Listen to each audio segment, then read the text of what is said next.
Hey everyone! Today on the Plastic Canvas I'm going to show you how to use layering to highlight and shade your miniatures.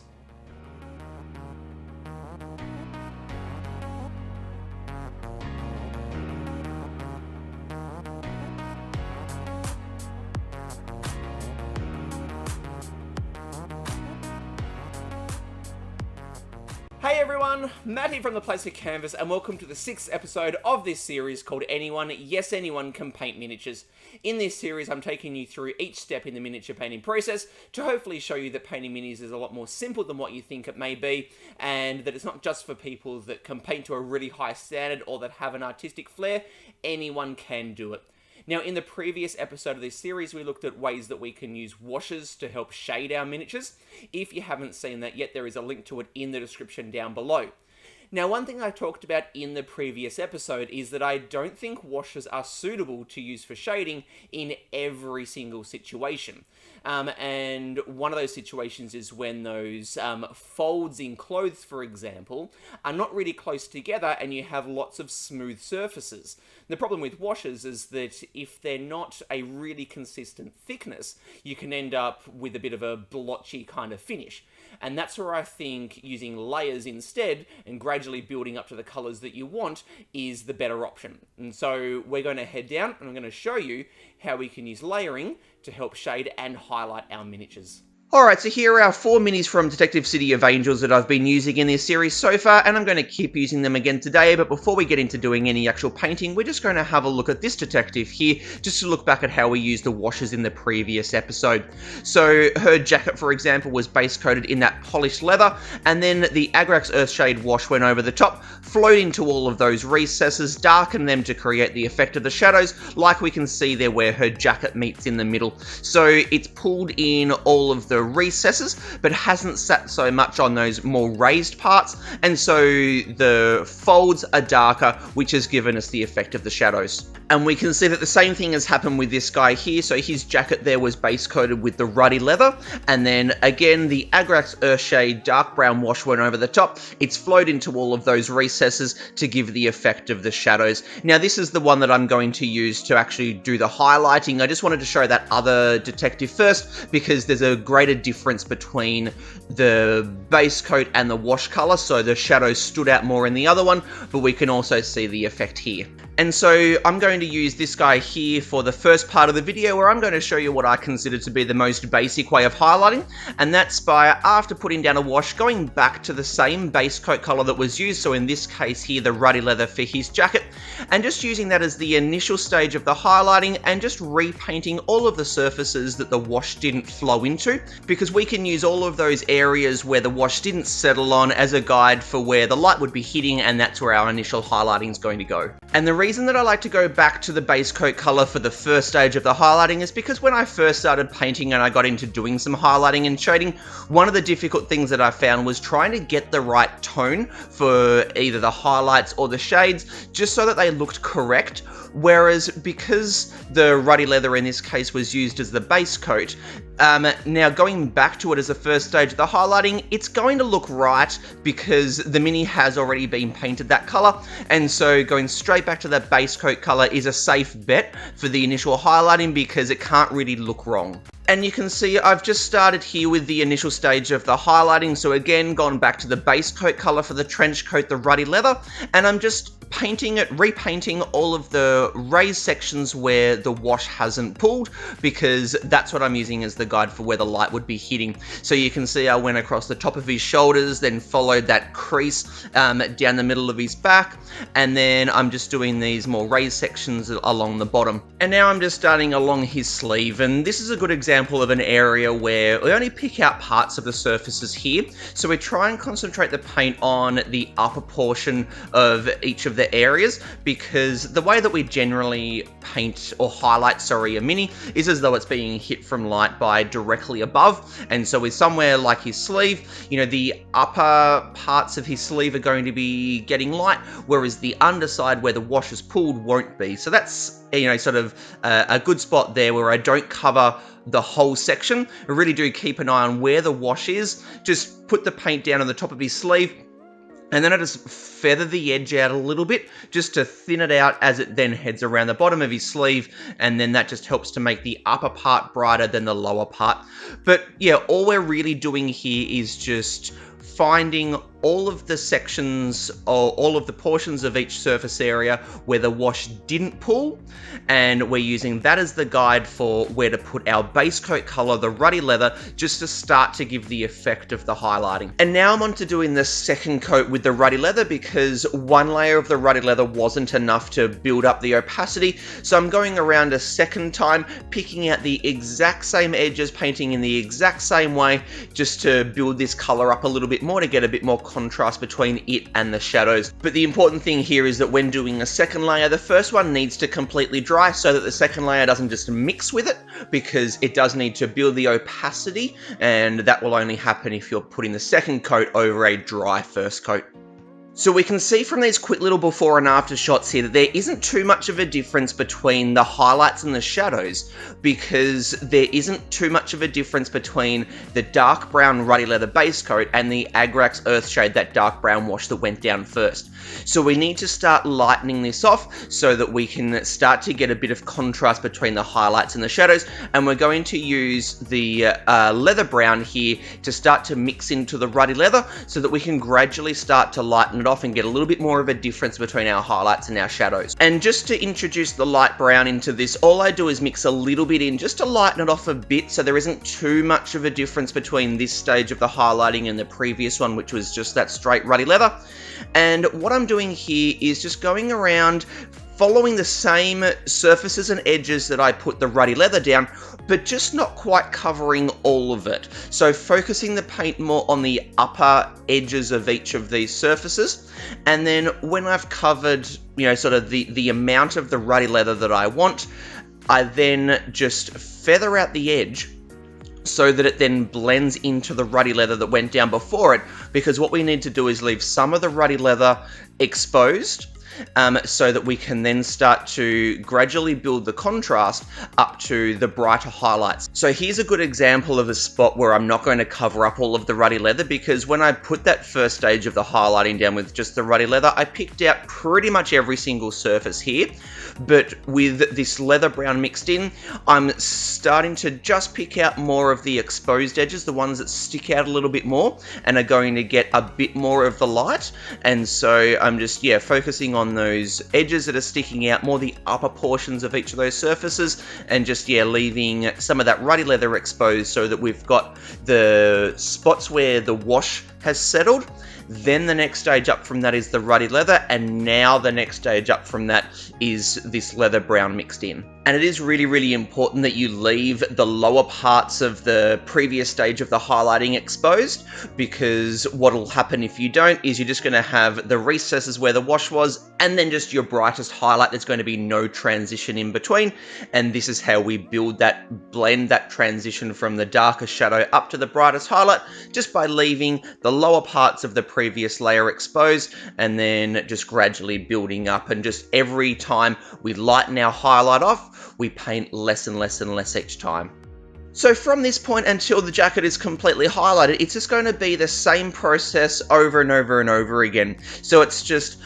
add a little bit more leather brown when the previous stage is finished, and just work around picking out the upper portions of each of the surfaces and leaving the lower portion of the previous highlighting exposed. Work around, do all of the edges, and then just lighten it off a little bit more with a bit more leather brown, and then start to work around again, pick out the upper portions of each of the surface, leave the lower portions of the previous layer exposed, and just keep doing that by lightening and lightening and lightening it more and more and more,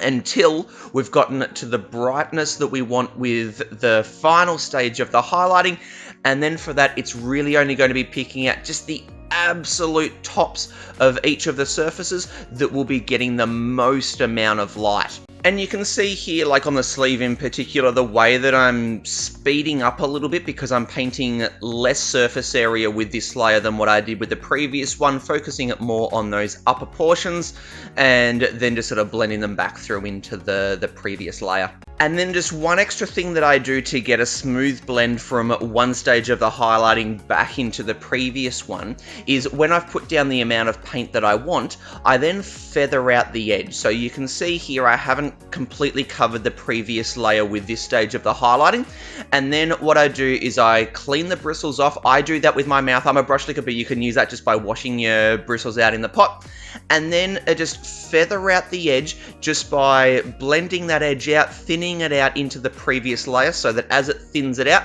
it allows more of the previous stage of the highlighting to show through, and then that just gets a nice little blend to keep it nice and smooth from one stage to the next. And I do that between every layer just so that we then end up with a nice smooth transition from the ruddy leather, which was that first stage, right through to the final stage, which is that brightest highlight. And so here's a really good example of how I'm feathering out the edge of this current highlight into the previous one. So I just clean the bristles off, and then I'm just thinning the edge out, feathering it towards the previous highlight, just so that it gradually thins it out and allows more of that previous layer to show through, and that keeps a nice smooth blend.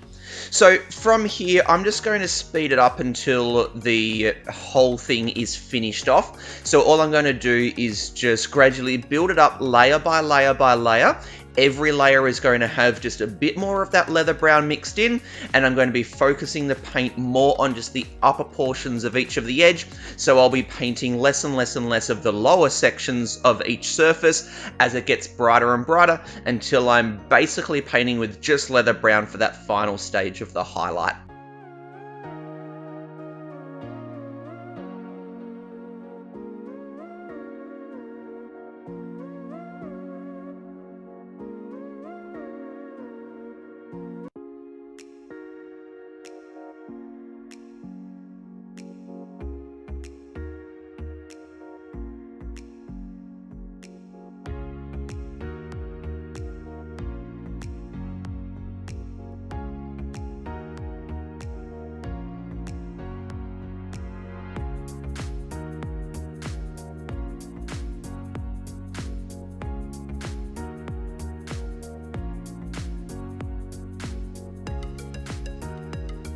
So you can really start to see now as I'm getting towards the end of the highlighting stage just how little I'm actually covering with each stage of the highlight. So it's just getting less and less and less, and now that we're near the end, it's really just about picking out the upper portions of each section. And if you've got those more finer details like those little folds around the sleeves, really only picking out just the finer points of them, the most upper parts, just to really build that contrast, because we want just that final bit of the highlight just to be just where the greatest concentration of the light's going to be, so that it then blends down into those shadows. And the greater the difference between the brightest highlight and the deepest shadow there is, the more those details are going to stand out, the better it's going to be seen from around the edge of the table. And the jacket's now done, and I've finished the highlighting here. I finished with pretty much just leather brown for that final stage of the highlighting, just to really boost that contrast. And now as we look back at this jacket before I start any highlighting, you can see there's only very minimal difference between the raised sections and those recesses where the wash is pulled. So you can't really make those details out quite as well. But then as we now come back to where I've finished the highlighting, they stand out so much better. And you can imagine this guy in the middle of the table, everyone's sitting around the edge. Those details and the folds are going to be so much easier to be seen. But it's just all about gradually building up to that final stage of the highlighting that you want, not rushing to it, just lightening it just bit by bit by bit. And every time you lighten it, just focus it more on the upper portions of each of those surfaces, feather them out into the previous one to get those nice smooth blends, and just go until you've gotten the brightness that you're after. And so now it's time to highlight his pants, and this is going to happen in the exact same way. So his pants were base coated in the earth brown there, and then the Agrax earth shade wash went over the top. So the first stage of the highlighting is going to go back to just the earth brown, pick out the most of the surfaces anywhere that's going to be getting any amount of light, just basically anywhere that the wash didn't pull. That'll be the first stage of the highlighting, and then I'll just gradually lighten it and lighten it and lighten it from there. Every time I lighten it, I'll be painting less surface area, focusing more on the upper portions of each surface until I'm at that final stage of the highlighting where it's just picking out where the brightest highlight's going to be, where the light's its most concentrated, and that'll be where I'll finish it. So as you can see, this is all just being sped up, but it's just the exact same process as what I did with the jacket. So I'll just leave you to watch this, and then we'll come in to see how this guy looks when he's all done.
And there's the pants done on this detective. So as we head back to look at it before I started highlighting his pants, you can just see that it's just looking flatter. You just can't see the details quite as easily. But then as we come back to it now painted afterwards, you can see those folds more clearly. They just give so much more depth. And it's a very, very simple process, exactly the same thing as what I did with the jacket. One extra thing to note is that when I was doing my very, very final highlight, where it was almost just that leather brown, I kept that to just the upper part of his leg and stopped it at his knee, just so that there was a little bit more contrast from the upper part to the lower part, seeing as the his upper part of his leg is going to be getting more light. So there we go. So that's what I consider to be the easiest and most basic way to highlight and shade a miniature. So after base coating, then just using the matching wash color over the top. So if you've used a brown tone somewhere, use a brown wash, a green tone somewhere, use a green wash, and then go back to the base coat color for the first stage of the highlighting, just repaint all of the surfaces that the wash didn't pull in, and then just gradually lighten that off. But every time you lighten it, you should be covering less surface area than the previous layer, just leaving the lower parts of the previous layer exposed, just so that you can gradually build it lighter and lighter and lighter, until you're up to your final highlight where it's at its most brightest, and that's really just picking out the most upper parts and those, just catching the outside of those edges that are going to be getting the most amount of light. But yeah, that works really, really well when you have recesses that are really close together, like with this guy where in his trench coat he's got those deep recesses really close to each other, and all those little folds that are in his pants there. So for the next part of the video, I'm going to show you a way of highlighting and shading our miniature when we don't have recesses that are really close to each other like with that previous detective. So if we look at the trench coat of this guy here, you can see that we do have these folds running down through his back, but they're not really, really close to each other, and they're not really deep recesses either. The problem with using a wash on this guy's jacket is that with lots of broad, smooth surfaces, the wash is just going to sit on those flat surfaces, and if it's not a really, really consistent thickness, it's going to dry in just a really blotchy way. So we want to try and avoid that, and so to do that, we're just going to use layering to build up to our darkest shadow. So you can see I used leather brown to base coat with, and now I'm going to start to mix in some earth brown to create our shadow color. And as we're mixing this shadow color up, we're going to mix in lots and lots of water to heavily thin this paint down, so that as we're painting, it's only going to make a little bit of a difference from one layer to the next, because we're going to build up to our final shadow color over several layers. And by having our paint thin and only making slight differences from one layer to another, it's going to give us lots of control over how quickly we build up to our final shadow. Because if our paint was thicker, you may find that one layer is not quite enough, whereas the next is too much. Whereas having it thinned down a little bit, we're not going to have that problem. We're going to have lots of control over how quickly we build up to it. So what I'm doing here is I've just put that paint down in where that fold is, so where I want the shadow to be, and then I've cleaned the bristles off. Now again, like I said earlier, I'm a brush licker, so I do it with my mouth, but you can just do it with your water pot. And then I'm just feathering the edge out in the direction of where I want the highlight to be. And so what that's going to do is it'll leave the paint thicker in the deeper part of the fold where I want that shadow to be darker, and then that opposite edge, it just gradually makes it thinner and thinner and thinner until there's no paint left. And the thinner that the paint is, the more of the undercoat, the color that's underneath, is allowed to show through, and that's going to help us create nice smooth blends from the shadow through to the highlight. So all I'm going to do here is I just started off with that first fold. I'm then just going to work around, basically do a lap of the mini, find all of the folds where I want there to be shadows, and just repeat that same process. So put the paint down where I want the deepest part of the shadow to be, feather the edge out towards the highlight so that it allows the color underneath to show through, and then just work around until I get back to that same starting point, and then I'm going to repeat that process. And the idea will be that as I then come back to that first fold, it will have dried in the time that I was painting the other folds.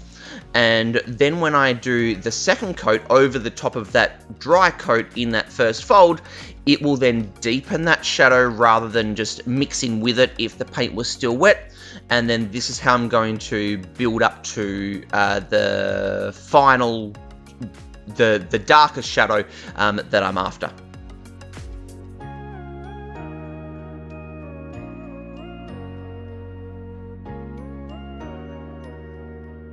Alright, so we now have one complete coat all the way around. I've picked out all of those folds, created the shadows, and now I'm coming back to that very, very first fold that I started with, and I'm going to follow the exact same procedure. So I'm just laying that paint down in the same part of the fold, and you can see that that fold is now already looking darker because now we have two coats of paint. And again, I cleaned the bristles off, which I did right there, and now I'm feathering the edge out again towards where the highlight is going to be, so away from where I want the deepest part of the shadow to be.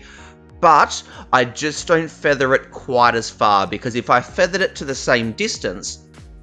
it's going to just darken that entire area that I did with the first coat, and then you're going to create a defined line between the base coat color and where that shadow is. So we feather it just not quite as far so that we start to create a blend from the base coat color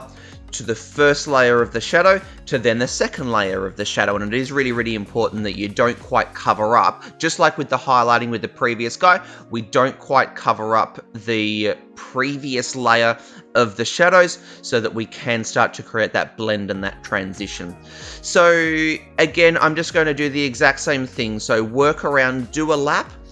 put the paint down where I want the deepest part of the shadow to be, feather it away from where I want that deepest shadow to be and towards the highlight, but just not quite feather it as far as the first layer, just to start to create that transition. So as you can see, we've sped it up again, just going to work around, and then we'll check out to see if we need a third coat.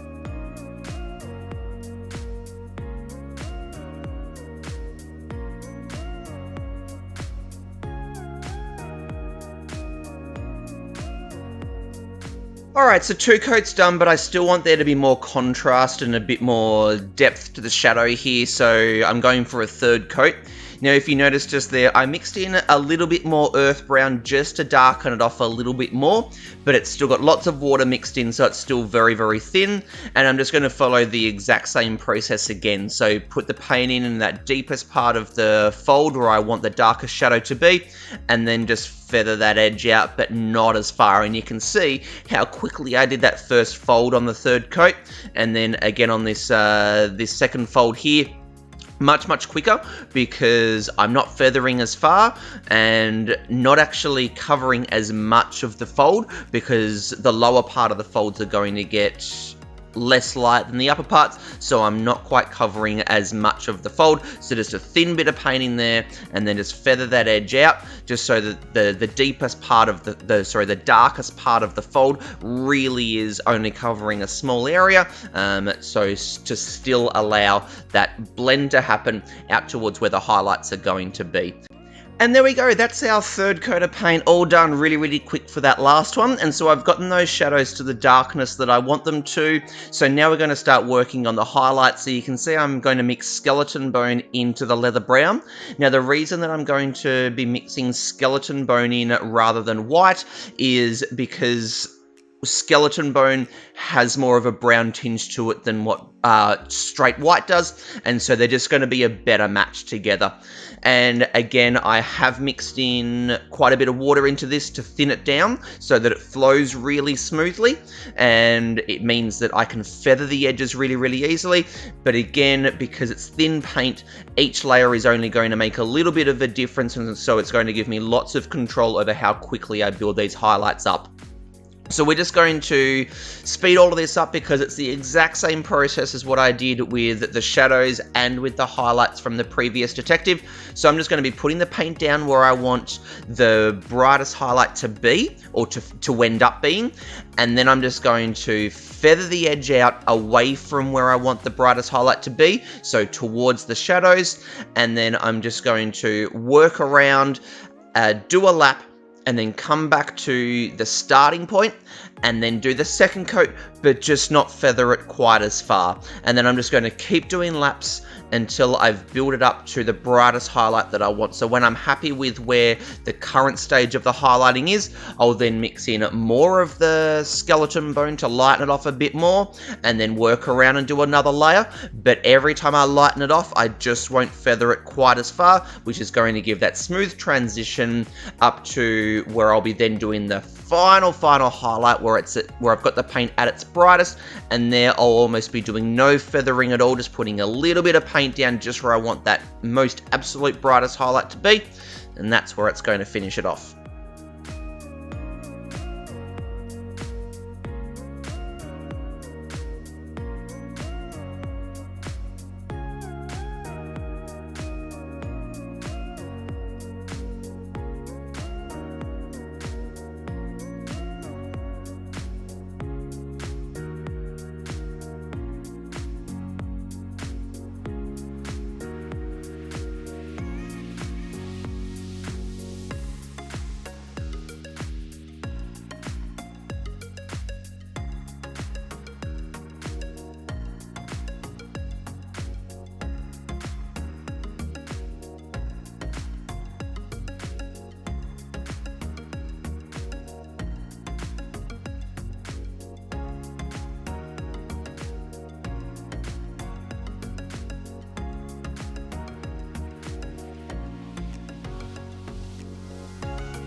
And there we go, we've finished the highlighting for this guy's jacket. Now, as you would have seen just there, the very, very final highlight that I did was really kept to just the upper parts of each of those surfaces, so that, areas like across the top of his shoulders are much brighter than, those lower parts. And so here are the 4 detectives, and I've finished all of the highlighting for each of them. I jumped in and did the 2 girls there as well. So if we now have a look at these guys before I started the highlighting, you can see the effect that the washes had. Those details are coming out a little bit, but just not nearly as much as after I did the highlighting, where all of those folds are just so much easier to see, and especially sitting around the edge of the table playing this game, all of those details are going to stand out a whole lot more. And so with the highlighting and shading done, our Detective City of Angel minis are finished. So now what I'm going to do is take everything that I sort of showed you just there, and show you how we can highlight and shade a slightly more involved and detailed mini like this guy here,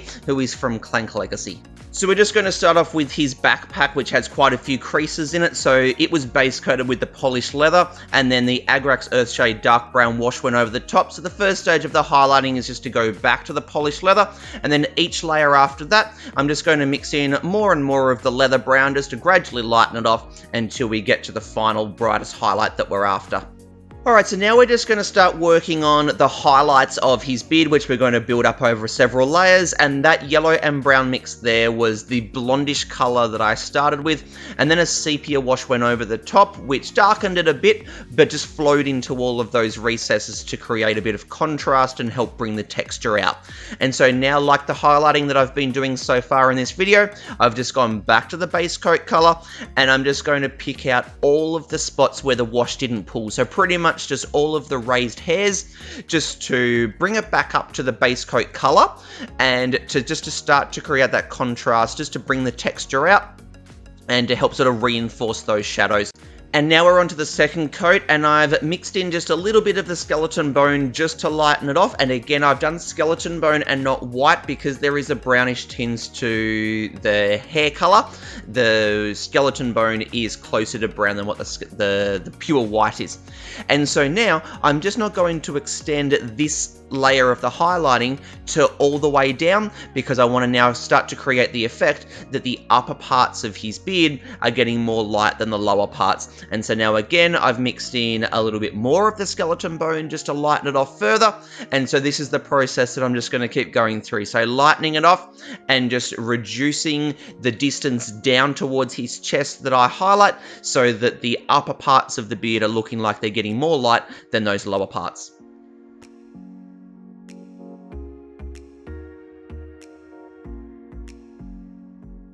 And now we're going to give his skin a highlight, which is going to follow the exact same process as all the other parts. So it was base coated with a tan skin, and then the Reichland Flesh Shade wash went over the top, flowed into all of those recesses and the undersides of the muscles to darken them a little bit. And now we've gone back to the tan skin, which was the base coat color, and I'm just putting the paint down where I want the brightest highlight to be, and then I'm feathering the edge out towards the shadow just to try and create that smooth blend back in towards where the wash was.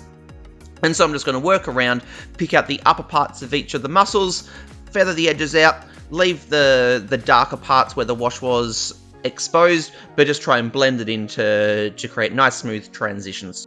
And this guy's now all highlighted. Very, very simple, nothing too complicated or over the top, just about gradually building up to the colors that we want. So as we have a look at this guy before he was highlighted, we can see the details have been brought out by the wash, but there just isn't that depth of color that we'd really like to have. But now back to this guy. After being highlighted, you can see the detail in his beard and the textures in his backpack and his clothing, and that is just so much easier to see. And this same approach can go on any mini. So if we look at the cape here from this guy from Wildlands, all of the shades and highlights were just really, really thinned down, put where I wanted them to be at their brightest or their darkest, and then just feathered away from that edge, and then just gradually build up over several layers. So there's basically the two main approaches that I use for highlighting and shading, and ones that I think are very, very achievable by anyone. So if you've got lots of recesses that are really, really close to each other, use a wash so you'll have base coated then use a wash in the matching color,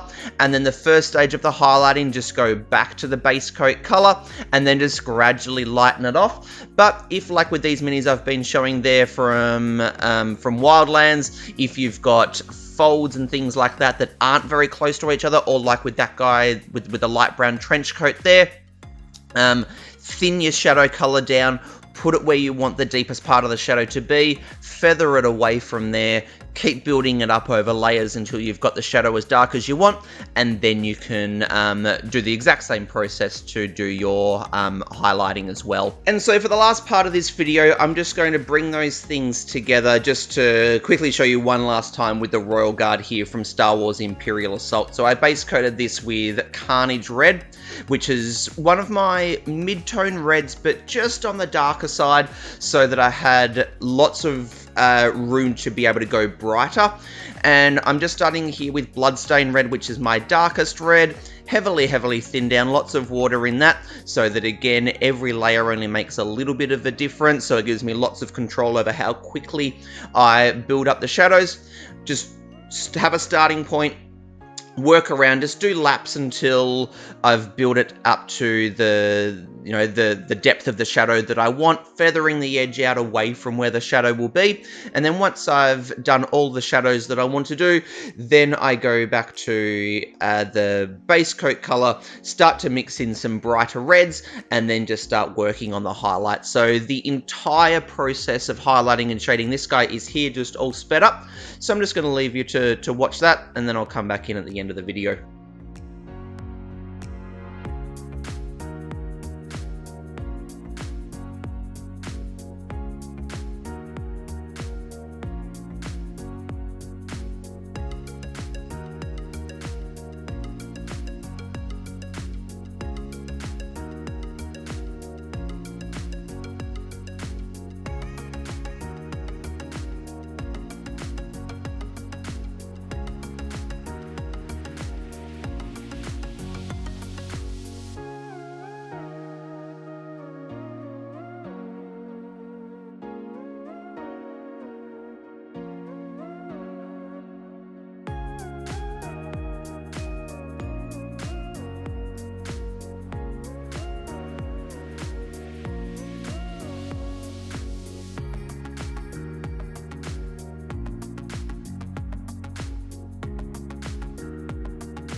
Here for the final stage of the highlighting, I'm just mixing some orange into that magma red, which is the brighter red that I've been gradually mixing more and more of into during the highlighting stage. And this is just to create just a final bit of contrast. And this is really just going on the most raised ridges and folds and things like that, just to, yeah, create that final bit of contrast and just really make those